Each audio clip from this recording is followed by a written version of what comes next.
Assalamualaikum warahmatullahi wabarakatuh. Bertemu kembali di channel saya, Fethi Amsari, Politik Hukum di Malam Minggu.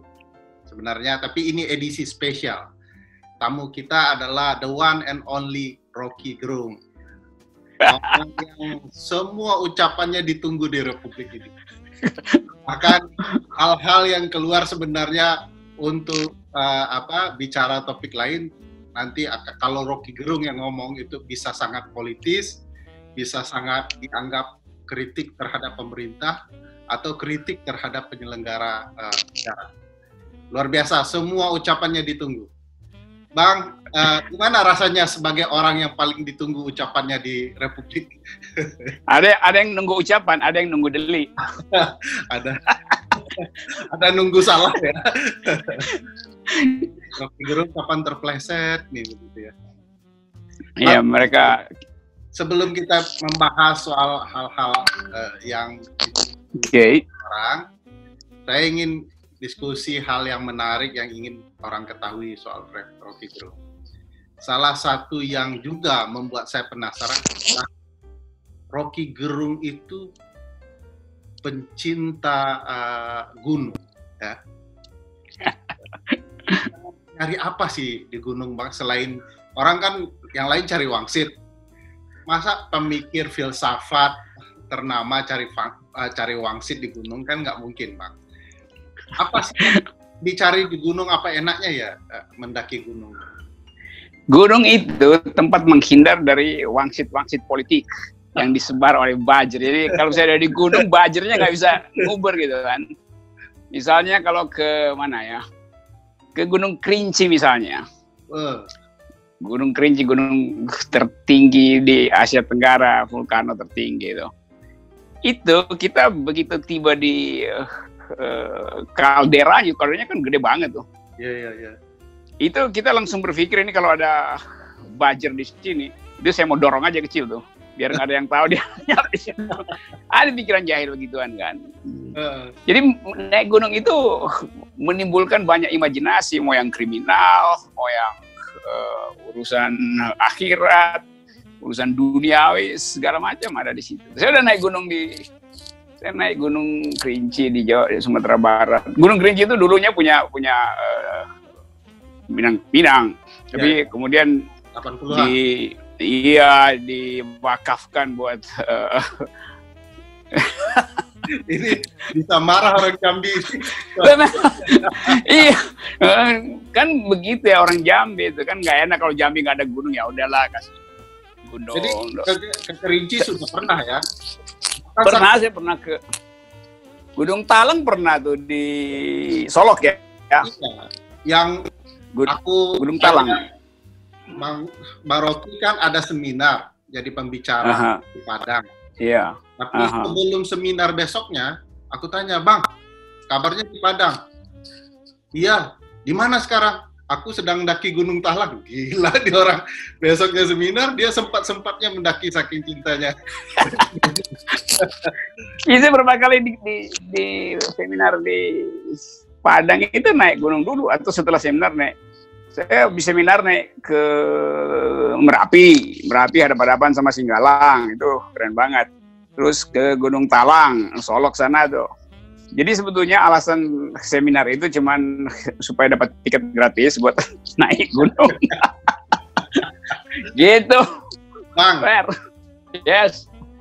Dari pemikiran kritis dirimu yang sampaikan di publik, dari kesukaanmu mendaki gunung, ya. Aku agak ingat-ingat seorang pemikir muda di tahun 60-70-an ya. Sohogi, sangat ternama, yang omongan waktu itu tulisannya ditunggu banyak orang. Nah, sekarang ada Bang Rocky Gerung yang kurang lebih sama ya, suka gunung, kritis, sangat netral dalam bersikap, dan ditunggu banyak orang. Ada satu juga nggak kesamaan lain, bahwa ternyata Sohogi itu kan disukai banyak perempuan, dan saya dengar juga Rocky Gerung disukai banyak perempuan, tetapi kesulitan memilih perempuan. Itu sama itu bukan kesulitan, itu justru keadilan supaya tetap adil. Jadi dipersulit dulu gitu. Itu lebih sulit memilih pasangan daripada memilih gunung. Gunung itu konturnya sama aja. Kalau pasangan kan psikologinya mesti dihitung, kepekaan eksistensial macam-macam gitu. Dan bisa kita salah pilih, kita dianggap melanggar konstitusi itu, konstitusi romance. Ada satu pertanyaan, Bang. Soal romance ini, percintaan ini. Beberapa penggemar Rocky Gerung selalu melihat sosok Rocky Gerung itu misterius, sehingga banyak yang tertarik begitu ya. Dirimu merasa misterius nggak, Bang? Atau memang seangkuh gunung begitu ya? Misterius itu bisa dicicil, kapan dibikin misterius. Sama seperti tafsir konstitusi aja, ada bagian misterius itu di ujung tadi bukanya. Jadi memang begitu standarnya. Jadi siapa yang bisa membuka misteri, dia akan menemukan keajaiban itu. Jadi kalau nggak mau dapat keajaiban, ya jangan buka misteri. Ini juga sih, Ferry mulai cari keajaiban ya. Jadi ini Bang, tadi Abang sempat bilang bahwa gunung adalah tempat pelarian dari para hoaxer ya, para penyebar hoax juga mungkin dari kejumbutan politik yang tidak teruncingan ya, kalau kata Minangnya tidak jelas juntrungannya gitu. Selain itu, yang unik dari sikap mau mendaki gunung adalah kalau Rocky Gerung sedang mengkritik katakanlah pemerintah atau kebijakan yang bermasalah, di saat mendaki gunung yang nyebelin dari Rocky Gerung, dia adalah foto kakinya di sebuah puncak yang indah, ada kalimat kritik yang manis begitu ya. Orang antara mau menikmati foto, jadi ngelihat kritiknya, jadi lupa keindahan gunung. Jahat juga orang mau menikmati melawatnya Rocky Gerung ke gunung, tiba-tiba jadi fokus ke topik kritiknya, bukan melihat betapa indahnya gunung. Dirimu itu sengaja iseng atau memang ingin mengkritik di balik keindahan itu ya? Kan kalau kita naik gunung, wajah kita tuh nggak penting. Lebih penting kaki tuh, karena yang musik tuh kaki. Lain kalau depan kamera itu pakai wajah tuh. Jadi nggak mungkin saya foto wajah tuh ngapain gitu. Jadi saya foto aja kakinya, buat bukti bahwa kaki gue itu masih menanjak. Wah. Dan itu kadang-kala iya kan sama seperti hakim itu, nggak penting dia pakai toga nggak pakai toga, yang penting otaknya itu ada perspektif justice, kan itu lebih penting tuh. Mau pakai toga kayak mau pakai kacamata 2 miliar, kalau otaknya kumal ya nggak bisa produksi keadilan kan, sama aja. Ini karena sudah dipancing nih, kayaknya memang harus ini topik yang agak seru. Tadi itu caranya. Sentilan Bang Rocky itu menarik. Saya tapi sebelum cerita soal itu mau singgung dulu, karena ini kan judulnya hikayat ya. Gay. Dulu di Indonesia ada, dan aku yakin Bang Rocky pernah dengar cerita ini, Sengkon dan Karta. Iya. Dituduh membunuh orang, diancam hukuman mati oleh aparat penegak hukum dengan berbagai buktinya. Tiba-tiba yang mereka tidak lakukan sebenarnya, dituduh merampok sebuah keluarga, lalu diancam hukuman mati, dipenjarakan, sudah sampai putusan final di Mahkamah Agung.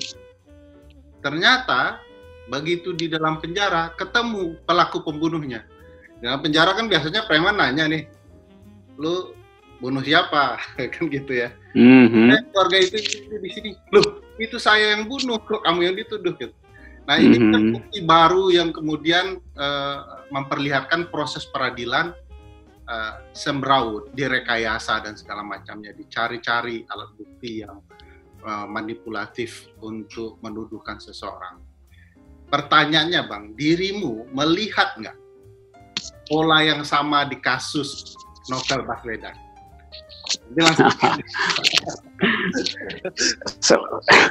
Selalu orang akan cari paralelisasi antara satu kasus dan kasus yang lain. Sengkon dan Karta itu adalah soal kriminal, dan di belakang itu orang bikin spekulasi tentang siapa yang ingin ambil kepentingan dari situ. Lalu dulu kita bertengkar dalam poin itu dengan perspektif hak asasi manusia. Dan sekarang juga dalam kasus Novel sama itu, kita bertengkar karena ada soal human rights gitu. Bahwa hakim salah menerapkan hukum, bahwa proses pembuktiannya tidak memakai legal reasoning yang baik sehingga salah punishment. Itu soal teknis di dalam ruang sidang. Yeah. Tetapi dalam soal Novel Baswedan, kita melihat orkestrasi berlapis-lapis gitu. Dan pelapisan itu justru yang menimbulkan bukan sekedar kecurigaan.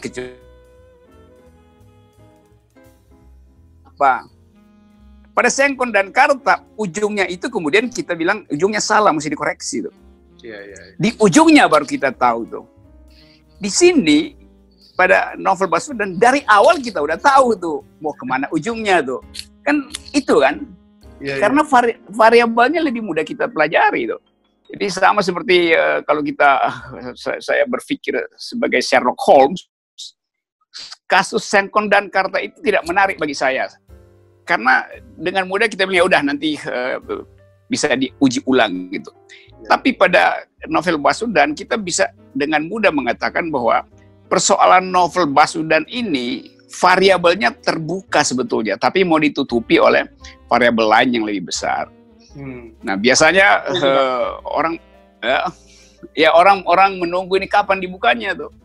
Sherlock Holmes selalu bilang begini, kan Sherlock Holmes punya asisten namanya Dr. Watson, ahli kimia dia tuh. Kimia artinya dia juga mengerti beda antara air dan air keras gitu kan kalau kimia. Jadi Sherlock Holmes bilang begini selalu, Watson, it is elementer. Maksudnya, lu Watson, lu goblok banget sih buat bongkar kasus.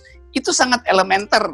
Mendasar. Setelah diterangkan oleh Sherlock Holmes logikanya, Watson bilang, oh ya kalau begitu saya bongkar kasus itu. Begitu juga hal yang ada hari ini. Dengan mudah kita tahu bahwa tuntutan jaksa itu yang kemarin saya katakan, itulah air keras kekuasaan yang dilemparkan ke mata publik untuk menghalangi kita melihat keadilan. Kan itu lebih berat sebetulnya dari penderitaan Novel udah terima secara fisik, dia tidak bisa melihat lagi, tapi mata keadilannya menjadi lebih tajam justru ketika disiram air keras. Dan mata keadilan Novel Baswedan itu bertatapan tersambung dengan mata keadilan publik. Nah, di dalam keterang benerangan mata keadilan itu, kekuasaan justru yang jadi kabur sekarang. Silau dia kekuasaan. Tidak bisa lagi melihat dengan jernih. Itu kira-kira. Tapi kan yang menarik ini Bang, dari kasus ini, presidennya bilang tindak tegas. Anak buahnya, kepolisian dan jaksa, cuma tuntut 1 tahun. Kan tidak nyambung logikanya ya. Ini kan apa hikayat dibalik cerita kok antara orang yang menegakkan hukum dan bosnya tidak nyambung begitu ya? Ya itu yang disebut missing link, dan missing link itu dengan mudah kita hubungkan satu variabel, yaitu variabel politik. Kan itu kan. Nah sialnya misalnya anggota DPR bilang, oke, kalau begitu kita akan periksa jaksanya tuh. Lo ngapain periksa jaksanya? Lo ini bukan soal kesalahan teknis. Dengan mudah kita katakan bahwa ini DPR juga nih ngaco nih cara melihatnya. Kita mau lihat variabel lain yang ekstra legal di dalam kasus ini. Sehingga orang menganggap, ya seandainya dihukum 3-5 tahun ditambahin atau 10 kali jadi 10 tahun, keadilan dipenuhi enggak? Bukan, orang tetap anggap ini bukan terdakwa utama. Orang mau tahu di belakang itu apa itu. Jadi pers saya kira mesti hati-hati menerangkan mata publik, karena cahaya mata publik itu justru untuk melihat kegelapan yang disembunyikan, bukan pada putusan tuntutan jaksa. Tuntutan jaksa itu kita bisa lihat sama-sama, tapi ada kegelapan lain yang sedang berusaha kita tembus dengan mata keadilan, yaitu bahwa di luar tuntutan itu ada tuntutan yang lebih besar gitu, dan yaitu kalau dalam hukum hak asasi, habeas corpus, bawa ke depan kita jasadnya sebetulnya tuh, supaya terlihat bahwa tidak ada yang disembunyikan. Jadi tetap dalam soal novel ini akan jadi panjang dan akan jadi permainan politik. Saya kira begitu tuh. Bukan analisis gue, analisis Sherlock Holmes begitu kira-kira. Kalau kita baca hikayat penegakan hukum yang bermasalah, ada Sung Kuning misalnya. Iya. Publik merasakan ketidakadilannya, Sengkon dan Karta tidak adil, Waduk Kedong Ombo tidak adil, dan tidak terpecahkan kemudian ujungnya kejahatan itu. Dirimu dalam pemikiran yang selalu ditunggu-tunggu publik, apa yang sedang difikirkan oleh Rocky Gerung di kasus ini, Bang? Ini ketemu ujungnya atau akan bernasib sama dengan hikayat penegakan hukum yang memalukan? Ini agak lain. Saya bikin hipotesanya ya. Sekarang kalau saya tanya misalnya, Presiden tahu nggak dengan kepekaan dia sebagai penguasa, siapa pelaku utamanya itu atau autor intelektualinya itu? Kalau saya tanya begitu, kalau saya jawab sendiri, saya bisa bilang Presiden pasti tahu. Presiden pasti tahu karena dia punya seluruh aparat untuk mengetahui kasus ini. Karena kasus ini jadi kausus celebre dari 2-3 tahun lalu kan. Dan Presiden tentu akan terganggu terus tuh. Maka dia pasti akan cari tahu tuh. Atau ada orang lain yang tahu dan punya kepentingan, ya sebut aja kepentingan material, bukan kepentingan keadilan ya, kepentingan persaingan. Lalu dia beritahu pada Presiden itu. Jadi saya asumsikan Presiden tahu siapa pelaku utamanya, aktornya siapa. Pertanyaan berikut, apakah si pelaku yang diketahui Presiden tahu bahwa Presiden tahu dia pelakunya tuh? Saya kira dia juga tahu. Pertanyaan berikut, apakah Presiden menyimpan sendiri pengetahuan dia tentang si pelaku? Saya kira enggak, dia pasti bicara ke orang lain itu. Jadi sebetulnya ada 3 pihak yang tahu, yaitu si pelaku tahu bahwa Presiden tahu dia pelaku, Presiden tahu siapa pelakunya, dan orang yang diberitahu Presiden tahu bahwa Presiden tahu siapa pelakunya tuh. Ini logikanya nih. Sekarang di antara 3 unsur yang tahu itu tidak mau saling verifikasi itu. Si pelaku pasti nggak mau verifikasi ke Presiden. Dia nggak mungkin bilang, Presiden, Anda tahu nggak bahwa saya pelakunya? Presiden juga nggak mungkin begitu. Nggak mungkin bilang, Anda pelakunya. Orang yang dititipi rahasia ini oleh Presiden juga pasti nggak tahu. Nah, sekarang begitu dibuka pengadilan, 3 pihak ini, Presiden maupun si pelaku yang saya asumsikan tadi, dan orang lain yang tahu pengetahuan 2 orang ini, merasa akan terselesaikan oleh hukum. Karena udah kan ada putusan itu. Ternyata nggak begitu kejadiannya. Mereka nggak hitung bahwa reaksi publik sudah dibekali dengan trust yang sangat minim gitu. Karena ada peristiwa sebelum ini yang paralel dengan peristiwa novel, yaitu soal pemilu yang curang, soal si ini dihukum sekian. Jadi rasa keadilannya sudah dengan mudah kita pastikan tidak akan menerima tuntutan yang 1 tahun itu. Nah sekarang masalahnya adalah pada rasa keadilan itu, bukan pada siapa yang didakwa tuh. Nah kekuasaan bereaksi kan, ini kan Presiden nggak bisa intervensi, memang nggak perlu intervensi. Karena tanpa diintervensi, mata publik itu, atau biasanya kita sebut social norm, ada legal norm, ada social norm udah bekerja melampaui legal norm. Ini yang kita sebut sebagai legitimasi hukum ada pada rasa keadilan publik.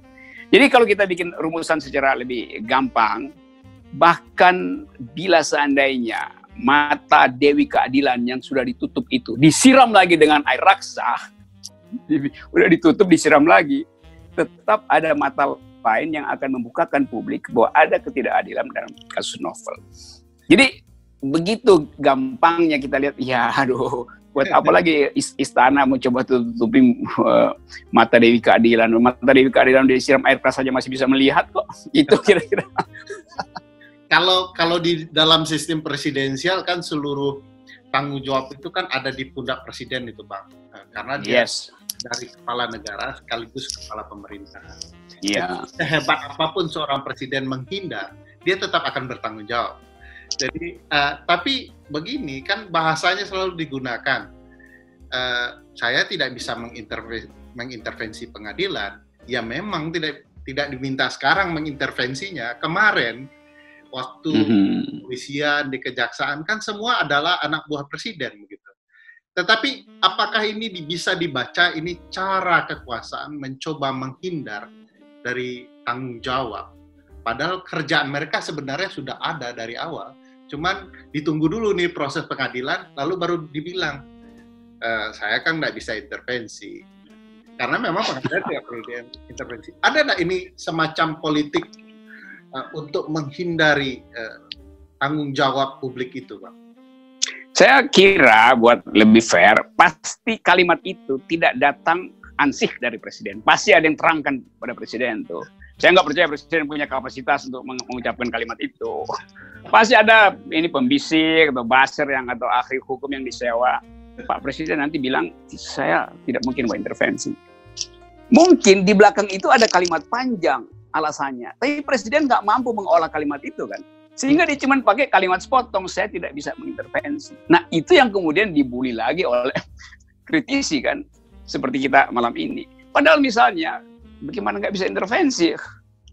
Hakim Mahkamah Konstitusi juga ada jatah presiden. Bagaimana presiden nggak bisa intervensi kebijakan? Apalagi tadi kalau yang Ferry terangkan bahwa mestinya sebelumnya dia kasih public address dong. Bahwa kita sedang akan masuk pada masalah teknis persidangan. Maka sebagai kepala negara, saya minta agar supaya prinsip-prinsip hak asasi manusia diperhatikan. Dia bisa bicara melampaui status dia sebagai presiden, sebagai kepala negara itu lebih etis bicara itu. Sehingga orang merasa oke, presiden tidak mengintervensi, tapi dia paham bahwa ada social norm di atas legal norm. Ada prinsip hak asasi manusia di atas hukum positif. Maka diskusi webinar pasti akan membahas itu. Gila, presiden gua keren ya, dia mengerti bahwa ada value lebih tinggi dari hukum positif. Kalau pembisiknya sepinter Ferry gitu. Saya nawarin orang Rocky Gerung ajarin saya dong. Atau analis. Mesti begitu dong. Kita minta tolong lah, kita bisa ajarin tuh ya. Ada apa sih sebenarnya dengan presiden ya? Ini kalau bicara tentang beberapa tulisan soal kematian demokrasi, bahwa demokrasi itu mati di tangan para orang yang dipilih di dalam pemilu itu sendiri. Sebenarnya ini mengarah tidak ke kita jika melihat dari sikap-sikap presiden dalam beberapa kebijakan, terutama misalnya dalam kasus novel ini.